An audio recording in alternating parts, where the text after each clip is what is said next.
My son was airlifted off a hiking trail. While he fought for his life, my mother-in-law texted, "Missed the birthday dinner and you're dead to us." 3 days later, Reed opened his eyes and whispered something about his mother that made my blood run cold. My name is Dale Harmon. I'm 43 years old, and I work as a construction superintendent in Columbus, Ohio. 20 years of reading blueprints, managing crews, making sure structures don't fail before someone gets hurt. I'm trained to catch problems early. The biggest problem I ever missed was happening right inside my own home, one slow day at a time. I married Renee Stanton 11 years ago. She was 26, I was 32, and I genuinely believed we were building something real together. What I didn't fully account for was her mother, Vera Stanton, 64 years old, sharp-tongued, and absolutely convinced she held a permanent seat at every table in our marriage. Her husband Howard just nodded along to whatever Vera decided. I told myself it was manageable. I was wrong about a lot of things back then, and that was near the top of the list. Our son Reed is 12. Bright kid, obsessed with history, can recite Civil War battle dates like other kids recite sports stats. But starting roughly 2 years ago, Reed kept getting sick in ways that didn't quite make sense. Stomach aches that came and went. Fatigue that lingered for days. Occasional dizziness bad enough to make him grab a wall. Renee took him to doctor after doctor. I noticed, without thinking much about it, that she never stayed with one practice for long. When I finally sat down and counted, it was 7 different pediatricians over 3 years. Every time one of them started digging deeper, she'd quietly move on to someone new. I told myself she was just being a thorough mother. I should have asked harder questions a long time before I did. That October, Reed and I headed down to Hocking Hill State Park for our fall camping weekend, a tradition we kept since he was 7 years old. Those trips were ours. No phones, no schedules, just the two of us on a trail somewhere. Renee had never shown much interest in packing for those trips before, but that year she insisted on doing Reed's bag herself. She also sent along a thermos of hot cocoa, said it was Reed's idea. Reed gave me a puzzled look when she said that, but didn't argue. It was cold out and the cocoa was there, so he drank it. We were about 2 hours into a ridge trail when Reed stopped walking and told me the trees were spinning. I thought he was exaggerating. He wasn't. His legs gave out and he went down a rocky embankment off the side of the path, maybe 12 feet. Not a catastrophic drop. Enough. I was down there before I finished thinking about it. He was breathing, eyes open, but couldn't tell me what day it was or where we were. I called 911, kept my hand on his chest, and talked to him about nothing in particular. The trail, the weather, a football game I barely remembered, for 31 minutes until the helicopter broke through the cloud cover above the tree line and found us. Grant Medical Center, Columbus. I drove 90 the whole way. By the time I parked and got through the doors, Reed was already past the ER, and I was just a man in a waiting room who couldn't do a single useful thing except sit in a plastic chair under fluorescent lights and try to remember how to breathe. Then my phone buzzed. Text from Vera Stanton. Renee's birthday dinner is tomorrow. Don't you dare miss it. I stared at the screen long enough to read it 3 times. Then I typed, Reed might not make it through the night. Her reply came back fast. Be there, or you're dead to us. I blocked her number without responding, set the phone face down on the chair beside me, and sat there in that quiet, humming waiting room understanding, maybe for the first time with real clarity, exactly what kind of family I had married into, and what it had cost me not to see it sooner. Reed made it through surgery. The doctor, a steady, no-nonsense woman named Dr. Paulson, came out around 2 in the morning and told me he had a mild concussion, 2 bruised ribs, and some soft tissue damage to his left shoulder. Nothing broken. No internal bleeding. She said he was stable, sedated, and that I could see him in the morning. I thanked her and went back to my chair. Didn't sleep. Watched the waiting room empty out and fill back up as the hours moved. At 7:30 the next morning, Dr. Paulson found me again, this time with a different expression. She pulled a second chair close and sat down, which told me before she said anything that this wasn't a routine check-in. Mr. Harmon, she said, I've been looking over Reed's medical history. The records your wife authorized us to go back about 2 years. 14 separate visits across 7 different practices. Gastrointestinal complaints, recurring fatigue, 2 episodes of acute dizziness. She paused.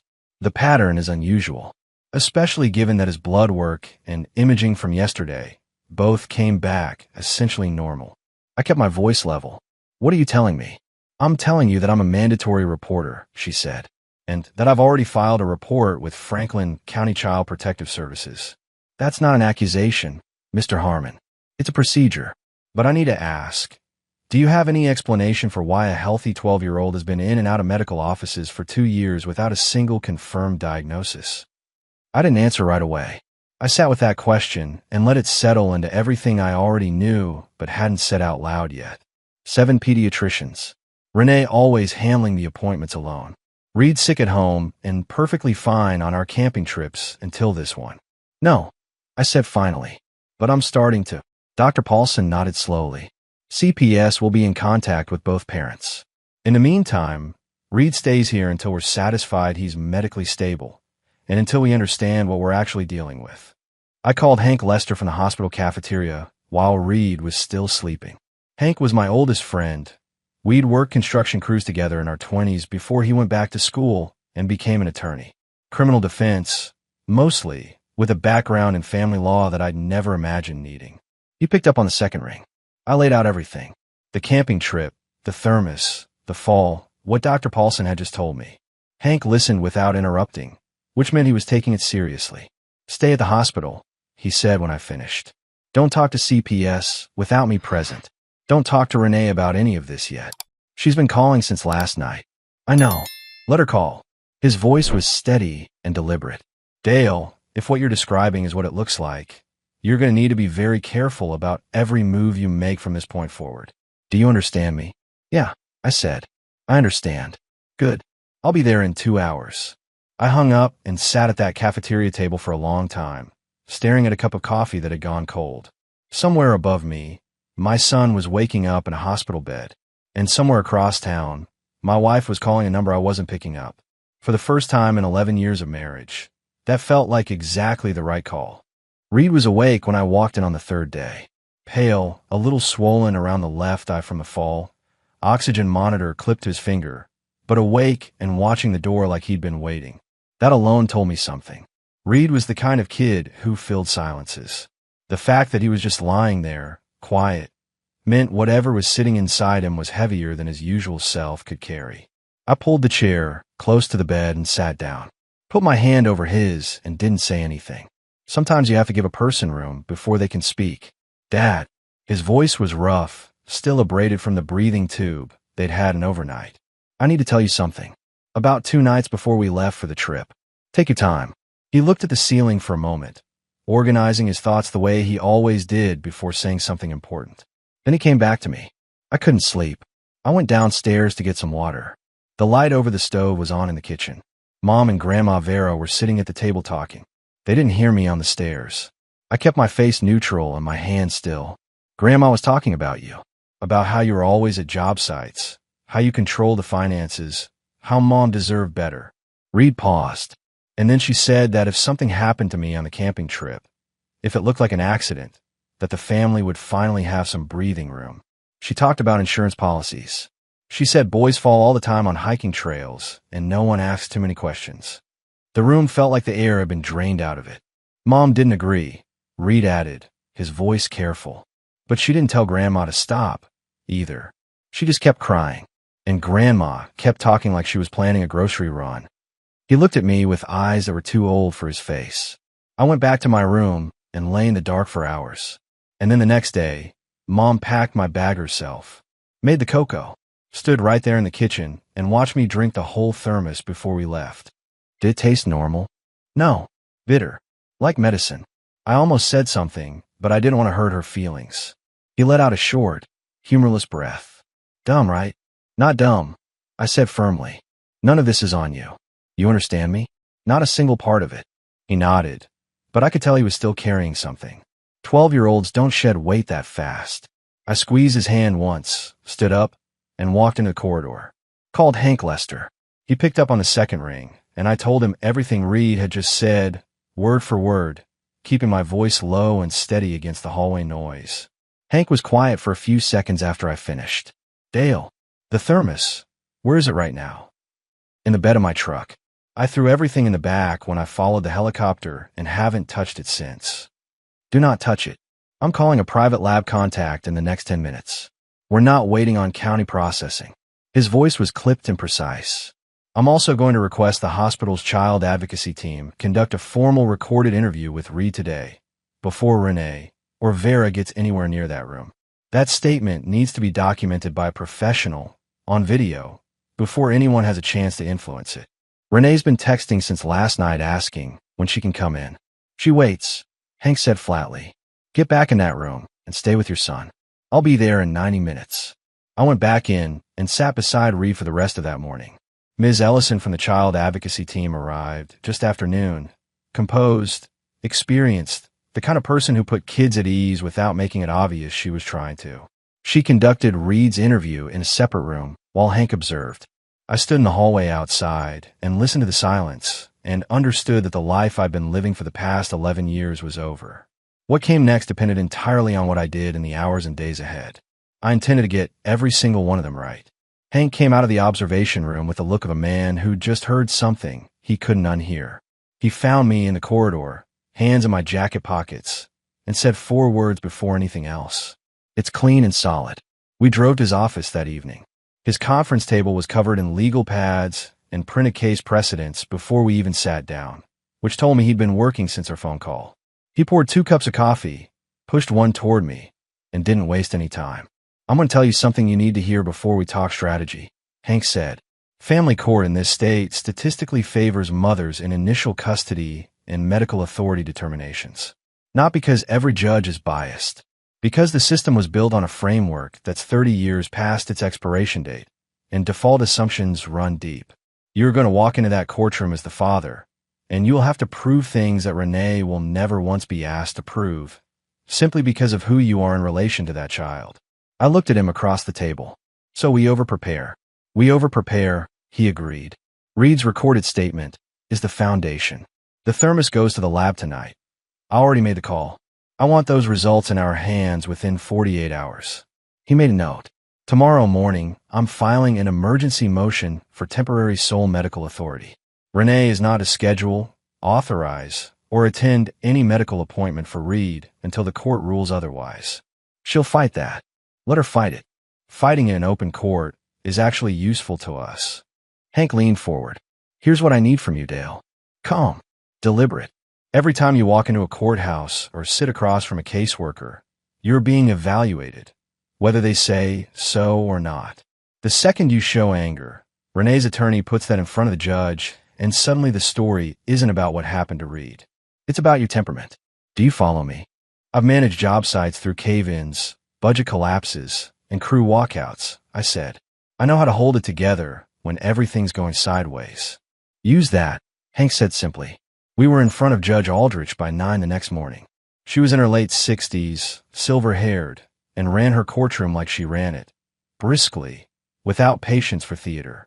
Renee had retained an attorney named Fowler, polished and practiced, who argued that Reed's statement was the account of a concussed minor on pain medication, and that removing maternal medical authority was a drastic overreach based on nothing more than a frightened child's recollection during a traumatic hospitalization.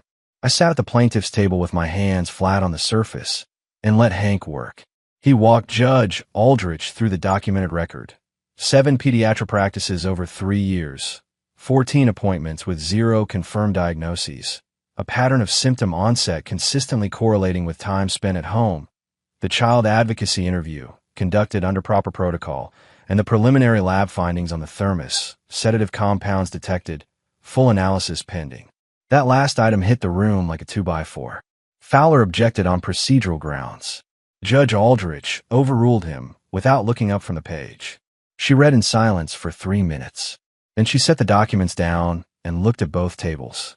Temporary sole medical authority is granted to Mr. Harmon, effective immediately. I'm appointing a guardian ad litem for the minor child by end of week, someone whose only client is that boy. She looked at Fowler. Your client retains standard visitation rights pending the full hearing. Supervised. Location be approved by the GAL. She picked up her gavel. We're adjourned. I walked out of that courthouse into the cold October morning and stood on the sidewalk. Hank fell in beside me. 1 round down, he said. How many left? He thought about it honestly. Enough. But today you took the one that sets the table for everything else. I nodded, looked down the street at nothing in particular, thought about Reed in that hospital bed, waiting for me to come back. I went back. Reed had been in the hospital for 5 days when the nurses finally let him sit up properly and eat something that wasn't broth. I brought him a cheeseburger from the place 2 blocks down. His request, very specific, and sat across from him while he ate and tried to look like a normal father having a normal lunch with his kid. It was the best acting job I'd ever done. That evening, while Reed slept, I went down to my truck in the hospital parking garage. I needed his school backpack. He'd asked for his history book and a notebook, and I hadn't touched anything in the truck bed since the night of the accident. I pulled the backpack out from behind the passenger seat and set it on the hood. That's when I saw the iPad. Reed's school iPad had slid halfway under the seat, still in its case. I almost left it. Then I remembered something Reed had mentioned once, offhand, about using the voice memo app to record himself studying. Said hearing the material out loud helped it stick. I picked up the iPad and woke the screen. There was an active recording in the voice memo app. Date stamped the night before we left for Hocking Hills. Runtime, 41 minutes. I sat in that parking garage for a long time before I pressed play. The first few minutes were ambient, house sounds, the hum of the refrigerator, distant television. Then voices. Renee and Vera, clear enough to follow once you adjusted to the recording quality. Reed must have set the iPad on his desk near the floor vent without realizing the app was running. I listened to the whole thing. It was worse than what Reed had described. Not because Vera said anything Reed hadn't told me, but because of how she said it. Methodical, logical, running through contingencies like a project manager reviewing a timeline. She talked about the insurance policies by their payout amounts. She talked about how a father taking a boy hiking in October was statistically unremarkable. She talked about grief as a variable, how a grieving husband was unlikely to think clearly about finances for months afterward. Renee cried through most of it, but she didn't leave the table. I called Hank from the garage. He answered in 2 rings. I've got a recording, I said. 41 minutes. Both of them. On Reed's school iPad. Hank was quiet for exactly 3 seconds. Don't touch anything else on that device. Bring it to my office tonight. Not tomorrow, tonight. I was there by 8. Hank had his paralegal present and a digital forensics contact on the phone before I'd even set the iPad on the table. Within an hour, the recording had been forensically extracted, time-stamped, and duplicated across 3 secure locations. Hank's paralegal, a young woman named Deb, had gone pale by the midpoint of playback. Hank himself sat very still with his hands folded and listened to the entire thing without moving. When it finished, he looked at me. This changes the shape of everything. I know, it doesn't replace the court process, he said carefully. But as leverage, as a tool to ensure Renee's attorney understands exactly what their client is facing, this is significant. He leaned forward. I'm also reaching out to Ruth Tanner tomorrow morning. Who's Ruth Tanner? Private investigator. Former county sheriff's detective. She's handled 3 FDA cases that I know of. Children being kept medically dependent by a parent for attention and financial benefit. She knows how these cases work from the inside. If there are financial irregularities we haven't found yet, Ruth will find them. I drove back to the hospital that night and sat in Reed's room in the dark, watching him sleep. The recording was secured. The thermos results were due back in 24 hours. The wheels were moving. For the first time since that hillside, I felt like I was ahead of something instead of behind it. The lab results came back on a Thursday. Sedative compound confirmed. A prescription-strength sleep aid, concentrated well above therapeutic dosage, dissolved in the cocoa mixture. The kind of dose that would hit a 12-year-old on a hiking trail at elevation like a hammer. Hank filed the results with the court the same afternoon. Judge Aldrich's clerk called within 2 hours to schedule an emergency status hearing for the following Monday. Fowler, Renee's attorney, went quiet for the better part of a day before calling Hank to ask, very carefully, very indirectly, whether a negotiated resolution might be on the table. Hank told him we'd be in touch. Ruth Tanner arrived at Hank's office on Friday morning. She was 44, compact, with the kind of steady attention in her eyes that came from years of watching people closely for a living. She didn't waste time on pleasantries. Tell me about the medical history, she said, opening a notepad. All of it, from the beginning. I walked her through everything. The 7 practices, the the 14 appointments, the pattern of Reed being sick at home and well everywhere else. She took notes without interrupting, and when I finished, she set her pen down. "This is a textbook FDA pattern," she said. "Factitious disorder imposed on another. A caregiver manufacturing or exaggerating illness in a child to generate attention, sympathy, or in cases like this, financial positioning. The rotation through multiple practices is classic. You move before any one doctor can establish a longitudinal view. Can you prove the financial angle?" Hank asked. "Give me access to whatever financial records you have in 72 hours, Ruth said. What happened next came from a direction I hadn't anticipated. Howard Stanton, Vera's husband, my father-in-law, 67 years old, called my cell phone on Saturday morning. I almost didn't answer. We'd barely spoken in years. Howard existed at the margins of every family event, quiet, present, unremarkable. I'd always figured he was simply a man who'd chosen peace over engagement. I was wrong about that too. "Dale." His voice was steady but careful. "I need to meet with you. Not at the house. Not anywhere Vera might be." We met at a diner 20 minutes from his neighborhood. Howard arrived first, sitting in a corner booth with a cup of coffee and a manila envelope on the table in front of him. He looked older than the last time I'd seen him. Not just tired, hollowed out, like a man who'd been holding something heavy for a very long time and had finally decided to set it down. He slid the envelope across the table. "I've been keeping this for 4 years, he said. Every time I told myself it wasn't my place. That was family business. That things would work themselves out." He looked at his coffee cup. "Reed almost died on that hillside. That ended my ability to stay quiet." Inside the envelope, bank statements going back 3 years. Credit card records. Correspondence between Vera and an insurance broker that Howard had printed from her laptop without her knowing. And a handwritten log. Howard's own handwriting, dated entries, documenting conversations he'd overheard between Vera and Renee going back nearly 2 years. Discussions about Reed's medical visits, about the policies, about timelines. I looked up at him across the table. "Howard, why didn't you?" "Because she's my wife," he said simply, and I kept believing she wouldn't actually go through with it. He met my eyes. "I was wrong. I won't be wrong again." I called Ruth Tanner from the diner parking lot before I'd even started the engine. Told her I had 4 years of documented financial records and a first-hand witness. She was quiet for a beat. Then, "Give me that envelope today."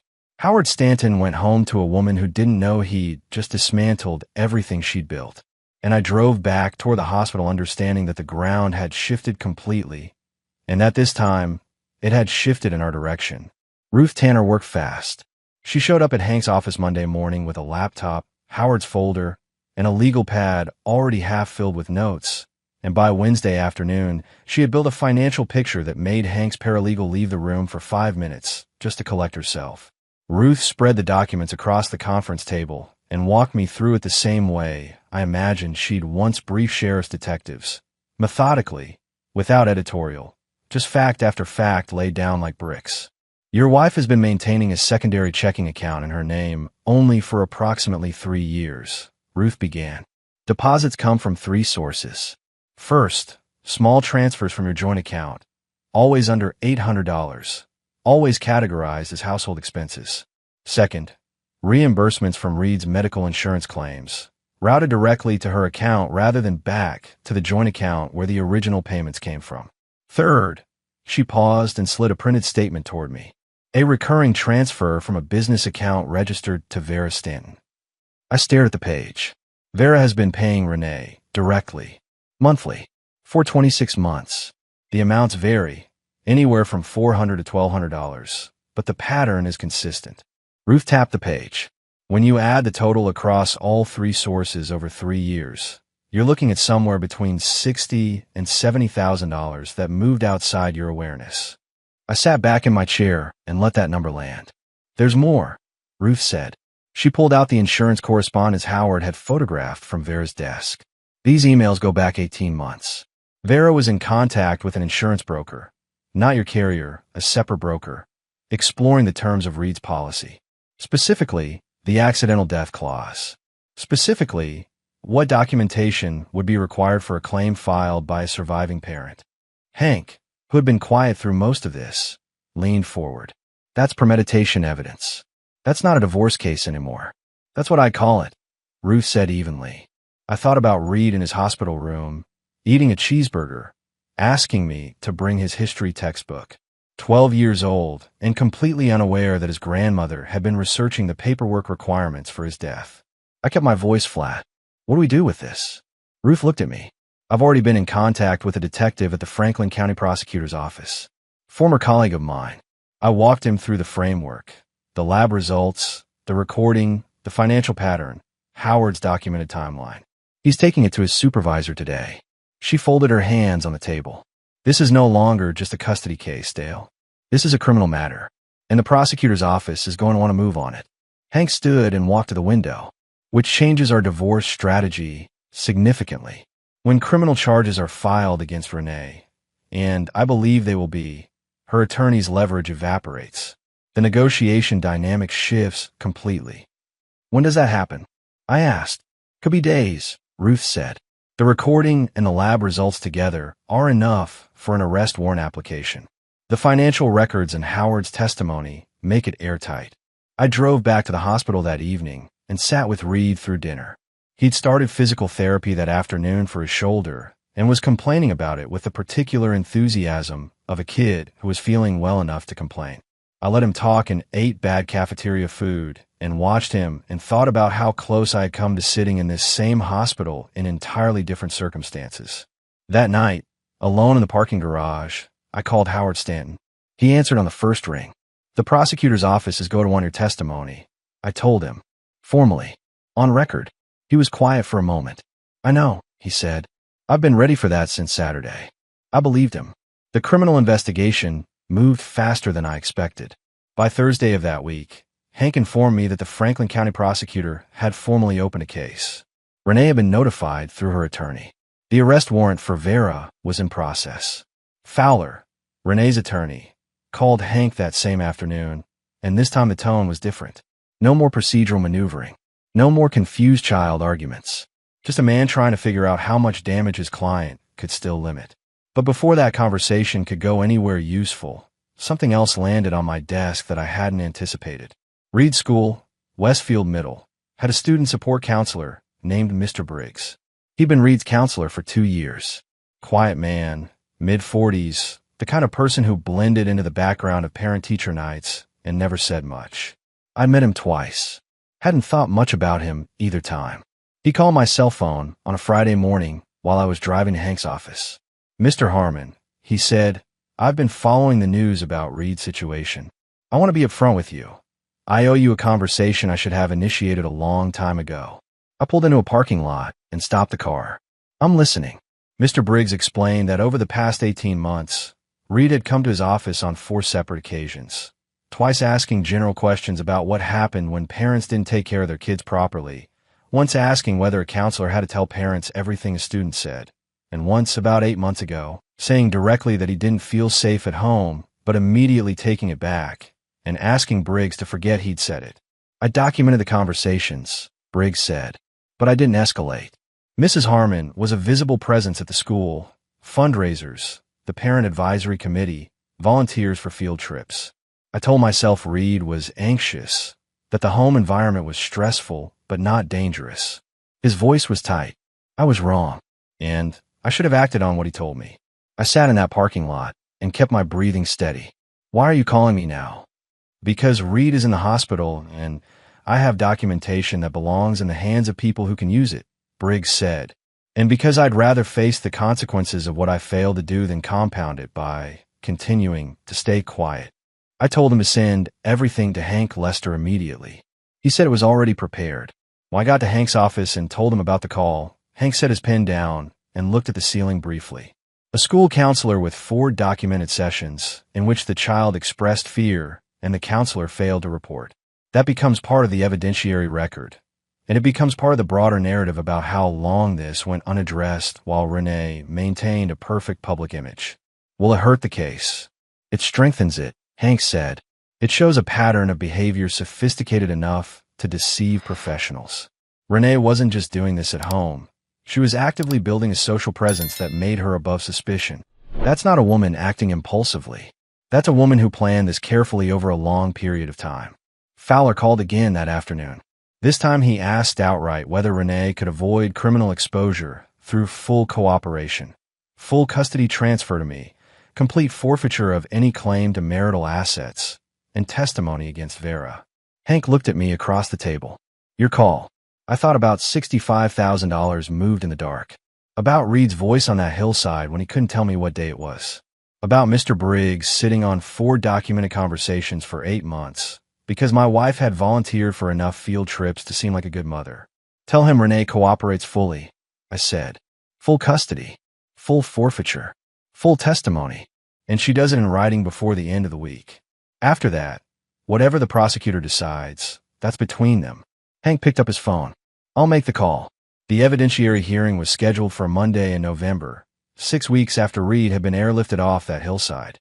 By then, the criminal case against Vera Stanton had moved through the system with the kind of momentum that only happens when the evidence is so layered and consistent that even the defense has trouble finding a thread to pull. Renee had signed the cooperation agreement the previous Friday. Full custody transferred to me, full forfeiture of any claim to marital assets, and a formal commitment to testify against her mother in the criminal proceedings. Fowler had delivered the signed documents to Hank's office in person, which I took as a small indication of how thoroughly the situation had turned. Attorneys don't make personal deliveries when their side has leverage. The hearing itself was in 2 parts. The first part was the family court custody finalization before Judge Aldrich. The second, later that afternoon, was the preliminary criminal hearing against Vera in a different courtroom across the building. I wore the same suit I'd worn to every courthouse appearance since this began. Reed, who was now home and walking normally and had opinions about what I should wear, told me the tie was too dark. I wore it anyway. Judge Aldrich reviewed the finalized custody agreement, the full evidentiary record, and the guardian ad litem's report, which recommended sole physical and legal custody with me, supervised therapeutic visitation for Renee subject to quarterly review, and a mandatory psychological evaluation for Reed to be conducted by an independent specialist of the gal's choosing. She signed the order in under 10 minutes. Renee sat at her table and didn't look at me once. Walking out of that courtroom, I felt something I hadn't expected. Not triumph, not relief exactly, but a deep and settled quiet. The kind that comes when something that has been structurally wrong for a long time is finally corrected. The criminal preliminary hearing was a different atmosphere entirely. Vera arrived with her defense attorney, a man named Cutler, experienced and deliberate, and she sat at the defendant's table in a gray blazer with the composed expression of a woman who had decided that dignity was still available to her if she held it firmly enough. She was wrong about that, but she hadn't figured it out yet. The prosecutor, a methodical woman named Ms. Vance, walked the court through the case in chronological order. The pattern of medical visits, the thermos results, the financial transfers, the insurance correspondence Howard had photographed, the recording from Reed's iPad. When the recording played in that courtroom, Vera's composure shifted. Not dramatically. She was too controlled for that.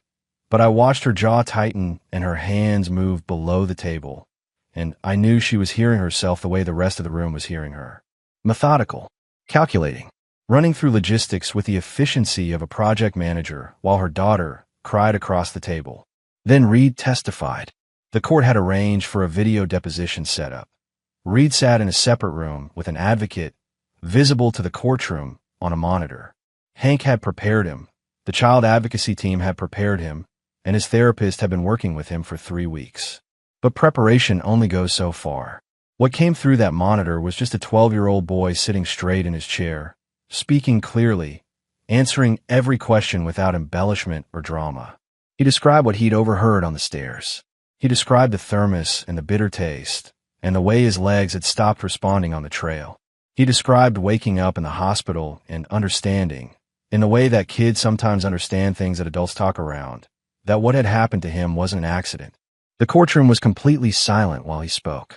Cutler cross-examined carefully, probing for inconsistencies, suggesting that Reed's memory of the overheard conversation might have been shaped by subsequent events and adult conversations.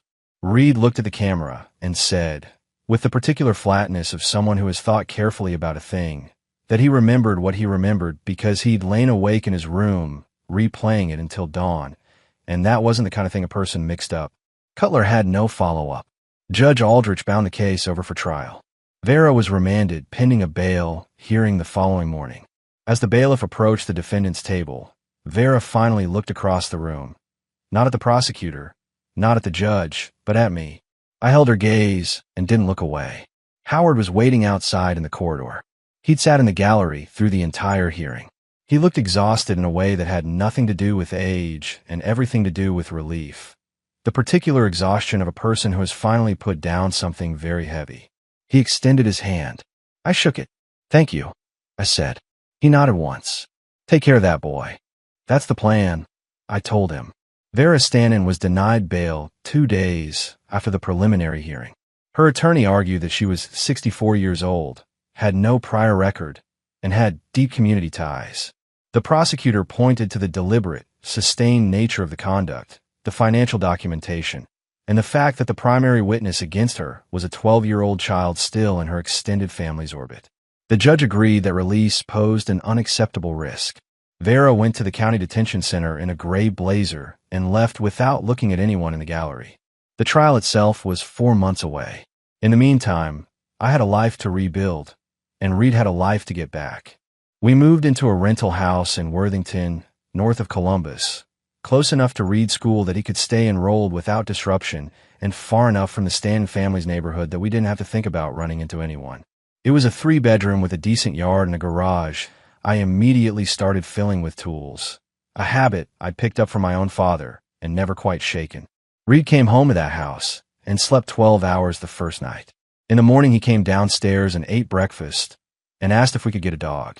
I said we'd talk about it. He took that as a yes, which was probably accurate. His therapy continued twice a week with a specialist the GL had selected, a calm, precise woman named Dr. Keene who worked with kids coming out of high-stress family situations. Reed called their sessions the talking appointments and didn't volunteer much about what they discussed, which his therapist said was completely appropriate. What I noticed was that he laughed more easily than he had in years, and that the dark circles under his eyes gradually faded over the first few weeks. Hank wrapped up the divorce settlement in December. Because Renee had forfeited all claims under the cooperation agreement, the division was straightforward.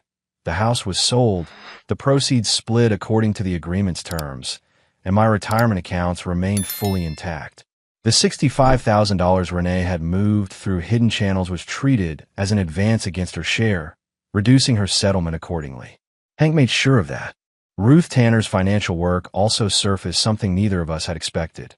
A separate life insurance policy on Reed that Renee had taken out 18 months earlier through the broker Vera had been corresponding with, a policy I'd never known existed, naming Renee as sole beneficiary.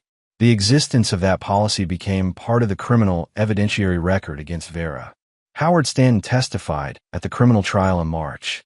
He sat in the witness box in a dark suit and answered every question Ms. Vance put to him with the steady precision of a man who had decided that accuracy mattered more than loyalty to a marriage that had asked too much of him for too long. Renee testified as well, under the terms of her cooperation agreement. Her testimony was damaging. I suspected she knew it and had made her peace with that. Vera was convicted on 2 counts, criminal endangerment of a child and conspiracy to commit fraud. The judge sentenced her to 7 years. Cutler announced an appeal. Ms. Vance said she was confident in the record. I didn't attend the sentencing. I'd been in that courtroom enough. Instead, I took Reed to see his Saturday afternoon Ohio State football game. His first, something we'd been talking about doing for 2 years and kept postponing. We sat in the upper deck with hot chocolate and watched the Buckeyes win by 3 touchdowns, and Reed explained the defensive scheme to me as if I hadn't been watching football since before he was born. Driving home, Reed was quiet for a while. Then he said, "Dad, are we okay now?" I thought about what okay really meant for the two of us. Not the absence of difficulty, not a guarantee against hard things, but a foundation that was actually solid, built on what was real instead of what we'd been told to accept. "Yeah, buddy," I said. "We're okay." He nodded, satisfied, and went back to looking out the window at the highway lights. I kept both hands on the wheel and drove us home. That house in Worthington with a decent yard and the garage full of tools was waiting. Reed's history books were on the kitchen table. There was a dog adoption pamphlet on the counter that I pretended not to notice him leave there. We had work to do, the ordinary, unglamorous, day-by-day work of building a life that was actually ours. I had never looked forward to anything more in my entire adult life.